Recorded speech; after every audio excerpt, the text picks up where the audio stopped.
it transformed from a spark to like an all-consuming flame, to be honest. That's the beauty of building products that have an impact. Every single user of Envision is a story to marvel at. Welcome back to the See-Through Podcast, a podcast that covers all things related to disabilities and vision loss. No topic is off the table, as this podcast is fully transparent. I'm your host, Lance Johnson, and I am in the process of slowly losing my vision to retinitis pigmentosa. In this episode, I have a very special guest. He is the founder and CTO of Envision. His name is Karthik Kannan. Some of you may be familiar with Envision when it comes to their app and their glasses that were both designed to help blind and low vision people be more independent. But today's episode is cool because you get to hear from the creator himself on why he does what he does and the benefits of creating products that help the blind and visually impaired community. But before our interview begins, make sure to subscribe to the channel, follow the podcast on social media. The handle is at See-Through-Pod. And if you want exclusive content and bonus episodes of the See-Through Podcast, you can go join the See-Through Few over on Patreon. The link to all of what I just said is in the show description. Let's get this episode started.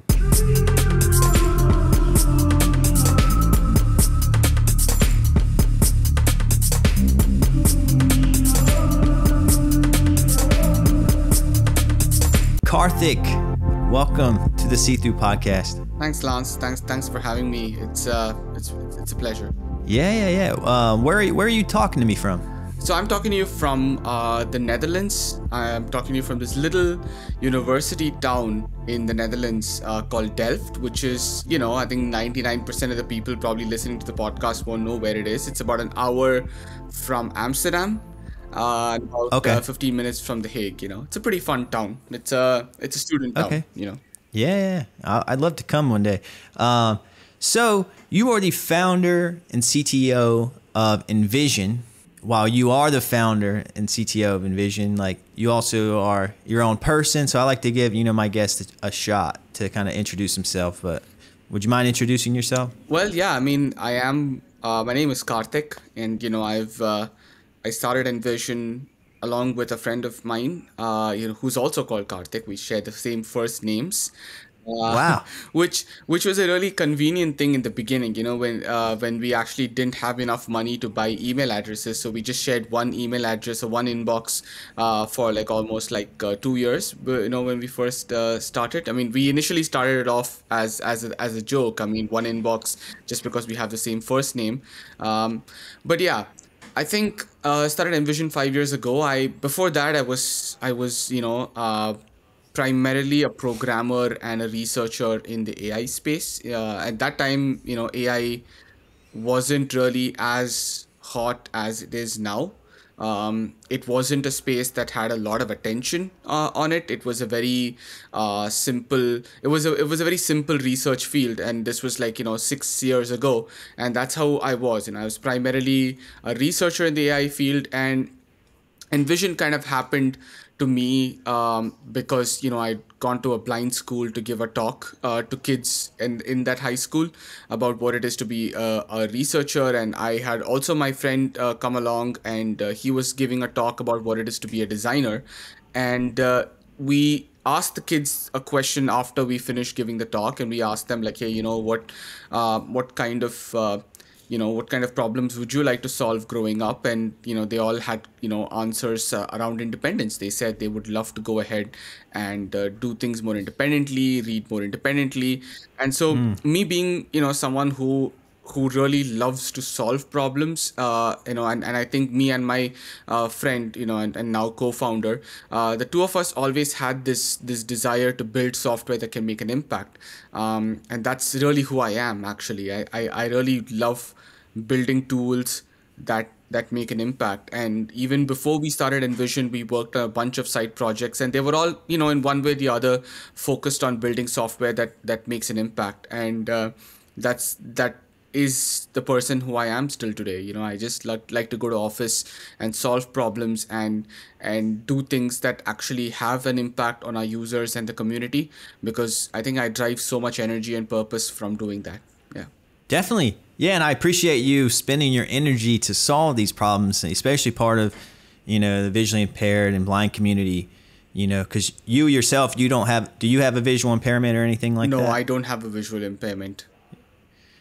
Yeah, because that was actually going to be my first question, was like, how did you end up in this kind of world and this space, creating, Envision, who has the app and glasses that's helping, low vision people who are low vision have more independence, and we're going to get into the details of that technology and the app and all that. But yeah, I was curious about how you got into this space, because but you answered it. You said you were basically giving a speech to kids who were blind and low vision, and you kind of felt inspired to kind of create something that they could use in their day to day, which I think is great, because I think a lot of people are all talk, it'd be nice if I did this, or I could do this, or I could do that. But it's cool when people actually make something that actually is usable and is tangible and is helpful.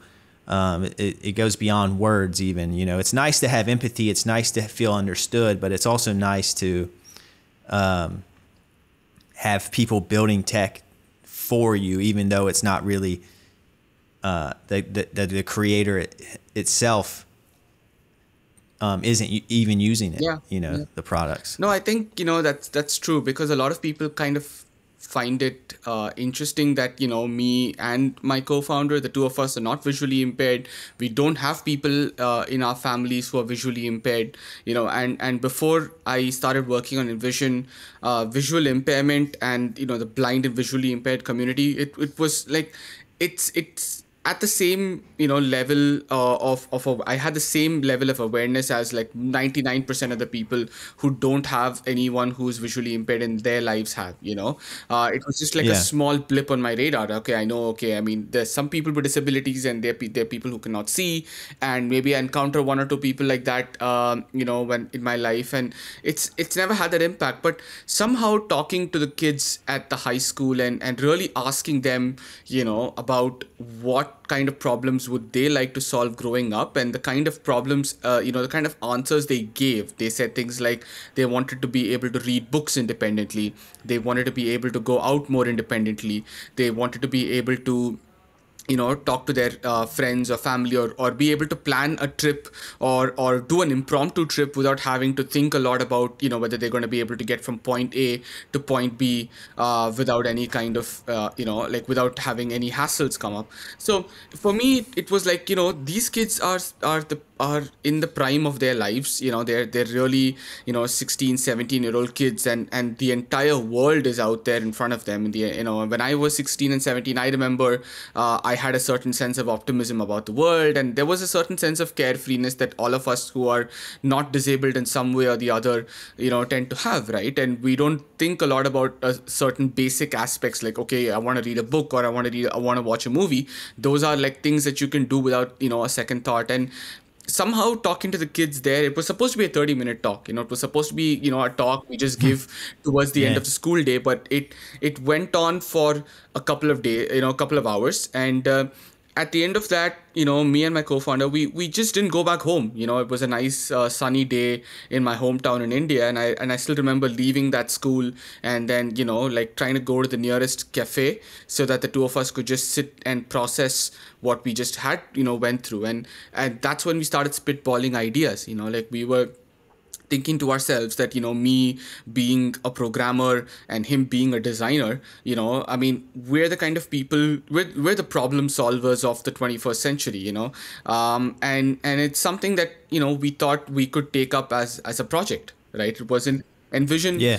From the beginning, a lot of people tend to ask if we had this idea of wanting to be a company. I mean, we that was the last thing on our minds, right? It wasn't. And Yeah.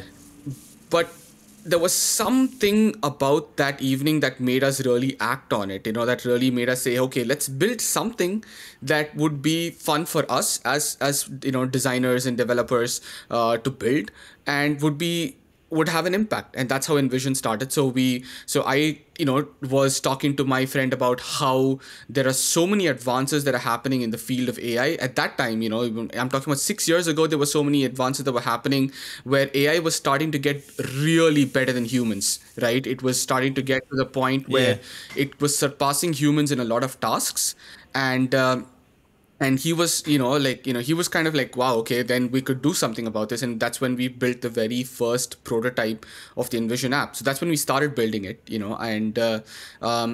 For me, it was supposed to be, I was taking a sabbatical from work at that time. It was supposed to be a 6 month sabbatical, and now I'm here almost like 5 years later, just building this full time. It's quite surreal when you think about it.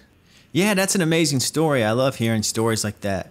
And I think that that's a good, you know, I want to make a point that I want to hear your opinion on it. It's like, so you have companies that are trying to, cure vision like at the source, but then you also have, companies and people like yourself who are trying to make technology that kind of will help someone with their vision as is. And I think there's a lot of power. Some people, want to wait for your cure and they don't want to be as proactive, whereas they could learn to adapt a little bit more and use certain technologies that can make their lives better now versus waiting for a cure. And I think that's kind of what Envision is doing. And I think the goal for me in the future, with someone with RP and losing my vision, is a healthy mix of both, tech and, medical, progress that combined kind of make me not really skip a beat and I can live independently. But as of now, the tech is cool. It's cool to see all the different tech out there. And it's also great to hear about all the things going on in the medical world. But, speaking of the tech, I want to talk, you brought up the app. That's how you got the first app. But now you also have the glasses. So explain, can you explain to the listeners, if they're not familiar, what Envision is and what products you have and kind of your goals as a company? Sure. And just to touch upon this whole thing of building tech that solves, that helps you cope with problems versus solving them at the cure. I think, I would Yeah. love to see a world where there is no need for technologies like Envision. Yeah.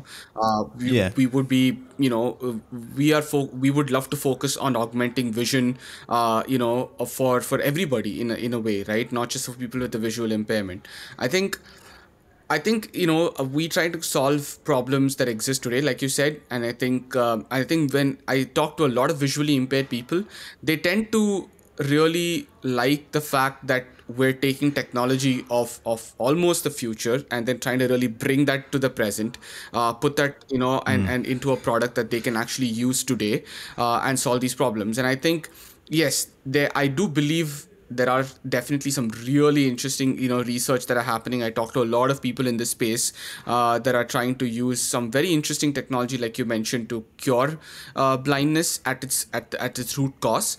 But then, since visual impairment is such a complex field, and there are many factors contributing to someone becoming visually impaired, I think it's definitely, I would love to see that happen in my lifetime, like being able to cure blindness in all Yeah. its shapes and forms. And coming to what Envision is, like what we try to do is we try to go ahead and help visually impaired people access the visual information around them in an independent way, and so as to help them be more independent rather. And what I mean by visual information is it could be text, right? Text is the most Yeah. dominant form of visual information there is. I mean, everything you see right now is just text. Like your name, the menu items on the screen, to the stuff that you read, to what you see in the supermarket, to what you see at the train station. So visual information is text. Visual information is also faces of people. Visual information are the objects around you, right? So What Yeah. we focus on is trying to build technology that can help you access the visual information that's in front of you, right? So that you don't need someone else to help you access that visual information. You don't need someone else to read that book for you, or someone else to tell you what's in front Mhm. of you. We want to have AI do that. So we have the Envision app that helps visually impaired people, not just people with low vision, but people from across the spectrum. We have customers who have never been cited, to people who just lost their sight a few months ago, right? So we have customers Yeah. across the spectrum, and we also have people who have like low vision, or no vision, right? um, Yeah. so what we do is we help them read text in all its form. So, for example, could be text on a curved surface, could be text on, like a signboard, for example. So that's text in all its forms. It could be text in a PDF. Then we also help them recognize faces of their friends and family. So you could teach Envision a face of a friend or a family member, and Envision could go ahead and help you find them in a crowd, right? It Yeah. can also help you recognize the different objects around you. So you could go ahead and identify if there is like an empty seat. Even that is extremely empowering, that you're able to know that there is an empty seat in a bus or a train, and you're able to like walk up Yeah. to it and actually take that seat all by yourself, right, without someone else telling you, hey, you know what, you should probably go there, or and so on and so forth. So these are the 3 or 4 different areas where we focus on, objects, faces, and text. And of course, we do have some other smaller features, like for example, being able to detect light and so on. Now, when we first launched the Envision app, when we first built the Envision technology, we put that in the form of an app, right? So it's actually till date, you can install the Envision app. It's on iOS, it's on Android. You can install it on pretty much any tablet device. So the main thing was we started with Envision app, and what we saw from the beginning was a lot of people really didn't like the whole app experience, right? Or the smartphone experience. Okay. Because if you think about a visually impaired person, they usually have a cane in one hand and a guide dog in the other hand, and they have to point their phone around like this. And, having to Yeah. point your phone around is the most clumsiest experience that you could have. And a lot of people told us that they would like to have Envision on some kind of a wearable, like something that you could clip on your Okay. shirt, something that you can put on your face. And this was in 2017-18 when we first started the company. And we looked at all the smart glasses that were there in the market at that time. From 2016-17 onwards, we started exploring every single type of smart glasses that you can think of, and they broadly fell into 2 buckets. Either they looked good, but then they were not powerful enough to run AI, or they were powerful enough to run AI, but then you literally looked like a cyborg wearing them. You wear really Yeah. bulky headsets, and they have like 3 or 4 things pointing out of you. They have like cameras all over the place. It was extremely, Yeah. it brought a lot of attention and was very obtrusive to use them. But it so happened that in 2019, Envision won the best Android app for the best accessibility experience from Google. So Google has these Google Play Awards that they have every year, and Envision actually won the 2019 Google Play Award. And I had a chance to go to Oh the wow. Google headquarters to receive the award. And so I really milked that award as much. I exploited the award as much as I can, and I tried to get access to every single, I really hustled to get access to every single senior person at Google who would listen to me. And my pitch to them was simple, right? You guys could be working on smart glasses. There are rumors that you guys are working on smart glasses. Can you give us a pair so that we can put our technology onto these glasses and then sell it to people? Because there are people who would love to have our technology onto a form factor like smart glasses. And so it was at that Yeah. time they kind of told me that yes, we're working on smart glasses. This is basically the second version of the Google Glass, the one that they launched in 2014, and it really flopped. And yeah, they said, yeah, we're going to have a second version of that, which has much better hardware. It looks the same, but it's got much, much better hardware. So I said, okay, you know what? I'll just take it. I'm going to test it out and see if it works. So I got a couple of units back with me to the Netherlands. We started playing around with it, and we started to see that it was actually really good. The hardware quality was good. Yeah. The processors that were there were really good. and we thought we could actually put our software on it, work on the design of the software itself to make it accessible for people with a visual impairment and people who are not used to working with smart glasses. And that's when the Envision glasses were born, right? And we gave them to some of our testers here in the Netherlands. They absolutely loved it. Some of them didn't want to return the glasses at all. So that's when we knew we had something good going on. And that's when we launched the Envision glasses in March of 2020, right? And the glasses, they do almost the same thing as what the smartphone app does, but it also gives you the ability to make video calls directly from the glasses to a friend or a family member, which is a huge game changer for people with the visual impairment, because they can now, wear the glasses, have their hands free, right, and then look around, and then they can actually get another human to help them out instead of them having to point their phone around. And yeah, Yeah. that's what we eventually work towards.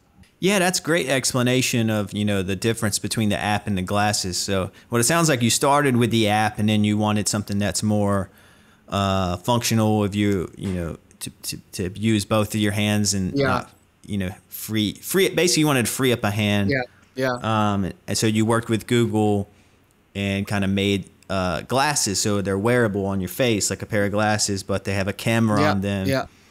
And basically you can through that camera you can, because I don't know if you're familiar, but I mean, Sam CV, this he was runs. basically how the Yeah, glasses you're look. wearing them Yeah, right this is now. what I'm wearing right now. So it looks like a Google Glass. Anyone who's a little tech savvy would basically know that this is exactly, like a Google. This is the Google Glass. Just that, yeah, it's running our software inside out. We've taken all of the Google software out, and we just focused on using their hardware alone.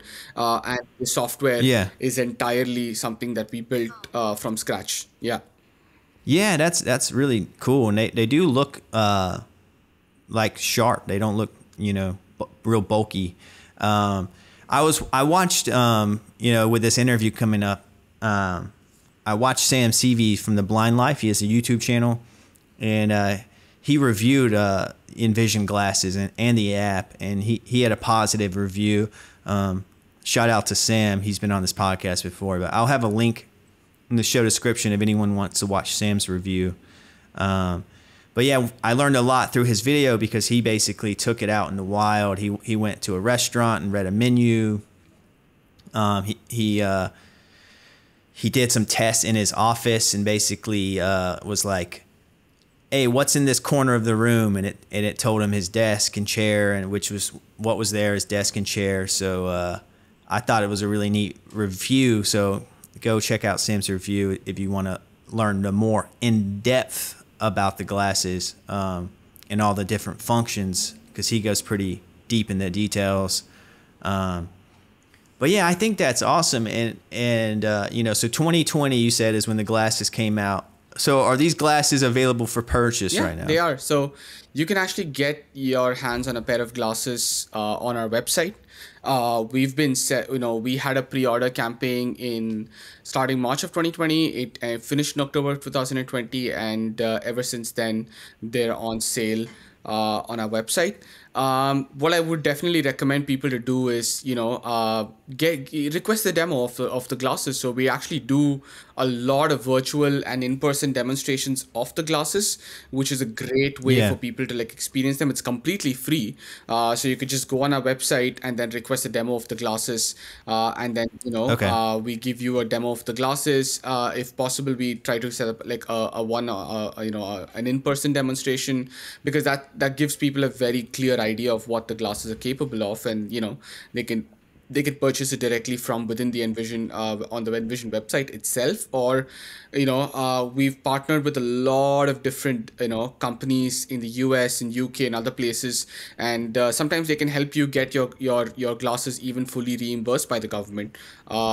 We had to work a lot on that, and to try and increase the coverage. So if you're anywhere in the world, we have a lot of countries where Envision glasses are reimbursable by the government or by insurance companies. So yeah, reach out to us, get a demos, and we'd love to walk you through the whole thing. Yeah, and I'll have a link for those listening I'll have a link in the show description to the website where you can, request the demo and kind of see more about these glasses. How much do they cost? I'm just curious. Yeah, so they cost like $3,500. That's how much they cost. Okay. But yeah, we're currently the glasses basically come with 2 years of updates for free. After which, yeah, we will basically charge $100 per year to go ahead and give you updates of the like Yeah. to keep giving you updates. And yeah, of course, you also get the Envision app when you buy a pair of the Envision glasses. So all the updates that we push out for the app are also going to be available to you. And yeah, we push out updates regularly. We push out an update once a month, and once every 2-3 months we've got some really big updates on the glasses as well. Okay. That's helpful to know. And when it comes to the Envision app, you can download that today if you wanted to, if you're interested.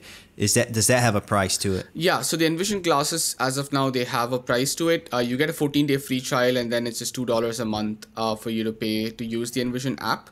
And of course, we constantly update the app as well. We have like one update, one big update every month where we're constantly improving Okay. it. So we do put a lot of time into really ensuring, because one of the things that happens when people make products for blind and visually impaired communities, that either they price the product really low or really high, and then eventually the market Okay. doesn't respond to it, and then they don't provide updates, and people lose this interest, right?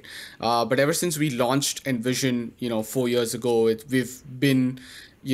we've provided more than like 200 updates for the Envision app. And ever since we launched the Envision glasses 1.5 years ago, we've been providing 35 updates ever since the time we launched the Envision glasses. So I believe that, yeah, what we do needs to be sustainable. And one of the things that we really try to focus on is to ensure that we don't just build products and put it out there. We constantly keep focusing on improving it, because that's something that not a lot of people who build products in the accessibility space actually end up doing. Yeah. Well, I think it's good that someone like you who's kind of very experienced, has a ton of experience in your field and industry, is able to create something like this, because you kind of know the ins and outs of how to make a product have longevity, and how often can you update it, and what does that updates require, and things like that. Versus like if I wanted to make let's say I had this idea for the glasses, I would have no clue where to start. Yeah, I think a lot of the work we do isn't about technology, because that's one thing that people, always tell me they find the coolest is the technology, but it's actually probably just, 30% of the work is technology, right? A lot of the AI stuff that we do has been available as the research for 2 or 3 years. We're not really focused on being too cutting edge on the AI. But I think what makes or what is important for accessibility products is the fact that they work, they're well designed, and that they are constantly validated against feedback from the community, right? I think that's what has made Envision last so long in a market where people just vanish in about 6 months' time, is the fact that we just constantly listen to users, and we try to ensure that we do things that they want, or we build things they want, versus building things that we think they want, because I think we have some amount of self-awareness in the fact that, me and my co-founder, we're not visually impaired. We're not users of our own product. So we're not the ones we shouldn't be in the driver's seat about what to build and what to do always, right? It's about co-creation. I think that's how we've been working on this so far. Yeah. Yeah, I think I was going to ask you about that, because, when you started with your partner, you both did that presentation at the school and got inspired to kind of get involved in this industry, and that's how Envision was created. So now that Envision has been created and these products are out there and people are using them, have you had that same sense of, has that spark resurfaced, that same spark that you experienced on day one? Do you still get that same spark when you see people using the product? I think it transformed from a spark to like an all-consuming flame, to be honest, Whew. because I think that's the beauty of building products that have an impact, right? If I was building another delivery app that got you groceries in 10 minutes, I probably wouldn't have that level of satisfaction from the work that we do. But Yeah. I think, every single user of Envision is a story to marvel at, because I think, everyone has a different reason to use Envision, because, and every story, and sometimes they share their stories with us, right? And it's what really keeps us going during the good and bad times. We've had some rough times at Envision because of the pandemic. We've Mm. had rough times before, and every single time, I think it's going back to the users and the stories they share. We hear, for example, a mother who has been able to use the app to go ahead and help her kids with her homework for the very first time in her life. She's like, me as a mother can help my kids with my homework because the app has made the world more accessible for me. Or we have like a 60-year-old woman who's used the glasses to be able to read the mail that she gets from her home without waiting for her husband to come back and help her read it, and that made a huge difference to her sense of confidence. And she can read Christmas greeting cards that her grandchildren send her without having to depend on someone else to do that work for her, right? We've had people Yeah. in India who use the Envision app on their phone to basically, pass examinations and get jobs, right? They're some of the first Yeah. graduates in their family, who've passed these really difficult bank exams with the help of the Envision app, on a $50 smartphone, right? And I think there's so many innumerable stories that come to Envision every single day of just people being impacted by the work that we do. And we have a channel on Slack, and we put all the stories that people share about Envision from across the web over there, or sometimes they really write to us and express, and we constantly put it there. And my goal in life is to make sure that that channel is like, it's always has stories. It's always pinging people to the point where people feel like, okay, I need to mute this channel on Slack because it's just getting too spammy, right? That's where I want to get to with Envision. And it's transformed from a spark to this all consuming flame. And it's what keeps me going. I mean, I really don't care how long I work in a day, or how many hours I put into this thing, because I'm sure it's 7 days a week, yeah, I I mean, bet. it's always on. But I feel like there's a very massive sense of fulfillment that comes from doing this. I think we've been asked by some potential investors in the past to say, okay, why are you guys spending your time in this field where you cannot make a lot of money, but you take the same technology that you have, just repurpose it, and then put it in a different field, and all of a sudden you're making like 100 times the amount of money. And we've always steered away from those kind of people, because we believe that what we're building is most importantly needed for people with a visual impairment, and not for other industries, or maybe other industries at some point in the future. But I think first and foremost, it has its biggest impact and biggest value for people with a visual impairment. Well, yeah, I appreciate you operating that way because you don't have to, because you are your own person, you have your own talents. So I just want to say from me personally that I appreciate you operating that way and putting your talents towards these types of products. And I'm sure the visually impaired community's thankful for you as well. But yeah, I love what Envision's doing, and I'm sure it makes it all the hard work worthwhile when you hear those stories. And as someone not involved in the low vision blind community, I feel you're probably like so much more aware of lack of accessibility now than you were then. Can you talk about that? Like what you've noticed since you've become a part of this world? Sure. It's the most basic things, right? It's like you go to a supermarket and you look at what's on, you pick up a product, exactly, by looking at the product, whether you want to buy it or not, what it's about, and you can read about it. And those are the simplest things in life that, you're so used to doing, that when you're in this industry, you kind of realize that those are the simple stuff is often what is completely inaccessible for people with a visual impairment, right? Or even when Yeah. you're online for that matter, right? When you're online for that matter, you realize that, people put pictures on social media, for example, but how many of them actually go out and write an alt text for the images that they put, right? Those are things that you notice when you're in this space, because you realize the simple act of sharing a photo on social media it's something that's extremely inaccessible for people with a visual impairment, right? Or the innumerable documents that we read and the letters that we get, all of those things are just completely inaccessible for people with a visual impairment. So I just look around and I constantly, I'm reminded of the fact that sight is a huge blessing. And, Yeah. the simplest of things that we all take for granted, being able to recognize a face of a friend or a family member as they're walking towards you and smiling at you, or being able to, look at a person's face, a friend or a spouse's face, and discern their emotions, right? Those are the simplest things as humans we take granted, because sight is such an integral part of life.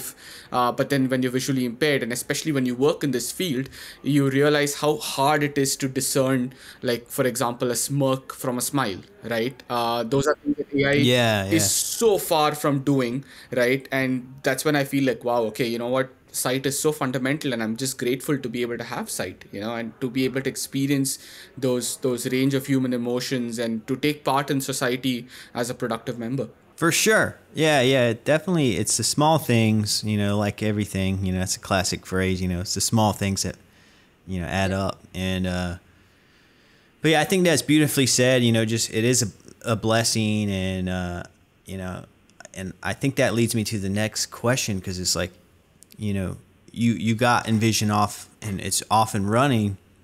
What's next for Envision? I think we want to be in, we want to ensure that every single person who is blind or visually impaired has access to our technology. We want to go ahead and ensure that everyone who is, who wants to use it should be able to use it, can afford it. So I think in the short term, we want our AI to be a lot more approachable. We're working a lot on, making sure the glasses are more easier to interact. We're working on stuff like voice commands where you can talk to the glasses, so you can completely Yeah. operate it hands free. So we're doing a lot of those things that we're working on. In the long term, we want our technology, the whole, Envision platform, to be available on as many different types of smart glasses as possible. And another thing that we're working on right now, which is already becoming a reality, is us partnering with a bunch of different accessibility technology companies like IRA, and putting their software onto our glasses. So we want to make the Envision Okay. glasses sort of like a smartphone platform, like how you have iOS, how you have Android, right? We want to have the Envision glasses eventually become a platform of its own, where other accessibility technology Okay. companies can come and build their products on our platform. So when people buy a pair of Oh, Envision wow. glasses, they're not just buying Envision's technology; they're buying all the favorite apps that they use on their phones on these glasses. That's already becoming a reality. We're having a couple of big companies that are going to come on board this summer, and then we're going to be having a few more companies throughout the year, and hopefully more in the future, to come onto our glasses, and jump on the bandwagon. But I think in the long term, we definitely want our technology to be available on more smart glasses, more platforms, because I strongly believe that we're heading towards a wearable future. That's like the next wave of computing that's already slowly starting to hit us. And I think Yeah. Envision's technology is kind of primed to be on these glasses from day one. Yeah, that's great to hear. And it's cool to hear about collaborating with other, apps and businesses that also promote accessibility, and how you want to kind of have them be integrated with what, Envision's doing. Um, that's very exciting, to hear about. It makes me excited about the future. And that's kind of why I love talking about tech. I don't do it that often on this podcast, and I love hearing about all this. It's like science fiction coming to, reality. And it makes me excited. And it also makes me feel a little more, as someone slowly losing my vision, it makes me feel more confident that there will be tools available that will help me whenever that time comes around. So it's comforting from my perspective to hear all this and to learn about all this. And I have one more question for you, and I wanted to ask you. You mentioned about these collaborations, and you may have already answered this in the last question. With what's next for Envision, but what do you see? What do you see the future of accessible tech being, and how far can you take it? How far? Like where does it get maxed out at? Where does it get maxed out at? Hard to say, because I think accessibility Yeah. is always going to be a part of our lives. It should. I think what I would, more than the technology, I think I would love to see accessibility become more mainstream. The conversations around Yeah. accessibility. That's sort of, I think, the ultimate thing. Like how we think about, when we're designing a building, for example, we think about so many aspects of the building. Like how sustainable is the building, or how how is the design going to be. And I think accessibility needs to be sort of first in pretty much everything that we do. The day where accessibility becomes truly mainstream is when I see every single product out there putting accessibility first, and building products with accessibility and inclusion in mind from the time they're on the drawing board, trying to design the product or trying to design the space or whatever it is that they're trying to do. That's the future that I would love to live in, where accessibility is mainstream. It's not this thing that you have as an afterthought after you build something, that, oh, okay, now I have to also make this accessible, so let me try to do something to make it accessible. Instead, you have that as part of the conversation from the beginning. And in terms of technology, I'd love accessibility to kind of go, um, or to be more behind the scenes, to be more ambient rather than being too in your face. So, for example, I would love to have, like, maybe some kind of a smart glasses technology that had like an always on camera, that could help a visually impaired person kind of interpret their surroundings without them having to like always explicitly tell the technology what to do, right? So, I have this really this Siri style, visual assistant, which just keeps looking at the world around you and helping you interpret it as as you encounter new things in your surroundings. So you could just be looking at a book, and then it would start reading out what the book was about, or you could be looking at like, I don't know, like a product, and could tell you what the ingredients are in the product, or what the calorie count is. Or you could be looking at someone approaching, and then it could tell you who they are, do you know them, and how far they are, and all those kind of things, right? I mean, when technology kind of goes behind the scenes and it's very seamless, I think it makes it easy for everyone, regardless of what their level of visual impairment is, or level of disability is, or how tech savvy they are, to be able to use those products. So I think ambient computing, really computing that blends into reality, is the kind of future that I see, the next 5 to 10 years. Oh, so 5 to 10 years. Okay. Yeah, like Yeah, it's not too far away. yeah, like I think definitely getting to the heights of that technology is gonna be when we finally have like artificial general intelligence, which could happen anywhere in the next 50 to 100 years. I don't know, but I think accessibility slowly blending into reality. I definitely believe that when smart glasses start to become more mainstream, we'll see all more of that happening. All right, everyone listening, be on the lookout. 5 to 10 years, but as of right now, today, you have access to Envision glasses in the app. I'll have a link in the show description for the website. Also to Sam Seavey at The Blind Life, his review of the Envision glasses and app. Is there anything anywhere else you want to plug in terms of where people can learn more about Envision or yourself? Sure, you could definitely learn more about Envision on our website. That's letsenvision.com. So you Yeah. can go there, you can learn more about the Envision app, Envision glasses. Like I said, we love showing people the Envision glasses. We'd love to demonstrate the product to you, either in person or online, completely free of charge, so that more people can really try this stuff out. And so you can go on our website, you could request a free demo of the Envision glasses, and we'd love to go ahead and show you what we got. Yeah. Amazing. Yeah, definitely go check it out. Remember, there's a 2-week demo that you can try.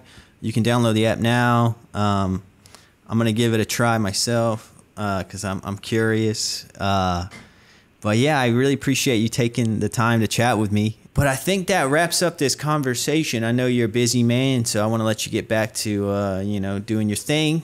So thanks so much for talking with me, and I'm glad we connected. I look forward to seeing what Envision does next. Yeah, thanks so much, Lance, and thanks so much for having me on the See Through podcast. It's been great having this conversation with you, and I'm really excited about where you're going to take this podcast in the future, and I'll definitely stay tuned. So thank you so much for having me once again. Thank you. Appreciate it, man. Take it easy. Yeah.